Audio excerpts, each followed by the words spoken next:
মঙ্গলবার নিয়ে অনেক কথা আছে। আর এবছর হচ্ছে মঙ্গলের বছর। মঙ্গলের বছর নিশ্চয়ই আপনারা অনেক কিছু শুনেছেন, অনেক জ্যোতিষী মঙ্গলের বছর নিয়ে অনেক দিক নির্দেশনামূলক ভিডিও আপলোড করছে।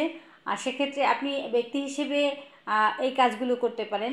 প্রতি মঙ্গলবার আপনি যে রাশির হন আর যে লগ্নেরই হন, আপনার এটা এই কাজগুলো প্রতি মঙ্গলবার যদি একটু হলেও আপনি করেন, একটা হলেও করেন, তাহলেও দেখা যাবে যে আপনার এবছরের ঝইঝামেলা দূরে যাবে। মঙ্গলের বছর যেহেতু মঙ্গল হাই এনার্জেটিক একটা গ্রহ, মঙ্গল যেহেতু ঝইঝামেলা দেয়, মানুষকে ভূমি সংক্রান্ত বিপদ দেয়, আর তারপরে রক্তপাত জনিত অসুখ বিসুখ বেড়ে যাবে এবছর, এগুলো আগেই বলা আছে, আমার বিভিন্ন ভিডিওতেও বলা আছে।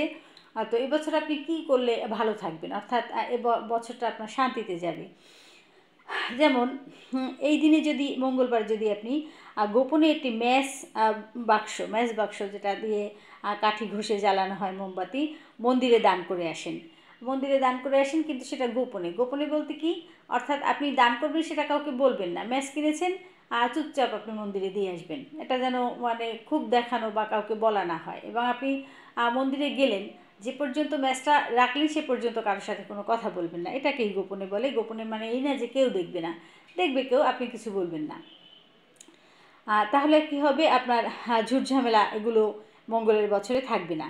আপনি যদি লবণ দান করেন, অর্থাৎ সেটা হোক মন্দিরে বা যেসব লোকেরা ফ্রি খাওয়ায় মানুষকে আর খেতে দেয় যে কোনো সময় দরিদ্র মানুষকে, সেখানে যদি আপনি লবণ দান করেন, তাহলে আপনার এই বছরটা অনেক অনেক মঙ্গলময় হয়ে যাবে। তারপর আপনি যদি মন্দিরে আসন দান করেন, অর্থাৎ যেখানে বসে মানুষ প্রার্থনা করে, শীতের দিনে দেখবেন অনেক মন্দিরে টাইলস থাকে, আর সেখানে পুরো কার্পেট বিছিয়ে দেওয়া হয় পুরো মন্দির জুড়ে, অথবা মন্দিরে কার্পেট দেওয়া হয়। আসন দান করা যেটাকে বলে, অর্থাৎ যেখানে মানুষ বসে প্রার্থনা করছে, সেই জিনিসটা যদি আপনি দান করতে পারেন, তাহলে তারা প্রার্থনার যতটা পুণ্য তারা অর্জন করবে, আপনিও সেই পুণ্যের অংশীদার হবেন। এই জন্য মন্দিরে আসন দান যদি এবছর করতে পারেন, তাহলেও কিন্তু আপনার বছর ভালো যাবে। আসন দানের বিপরীতে বলা হয়, যারা আসন দান করে তারা আসলে বিজয় অর্জন করে।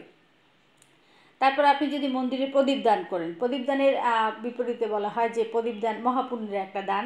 আপনি যদি মন্দিরে যদি আপনি প্রদীপ দান করতে পারেন, তাহলে কিন্তু আপনি মহাপুণ্য অর্জন করবেন।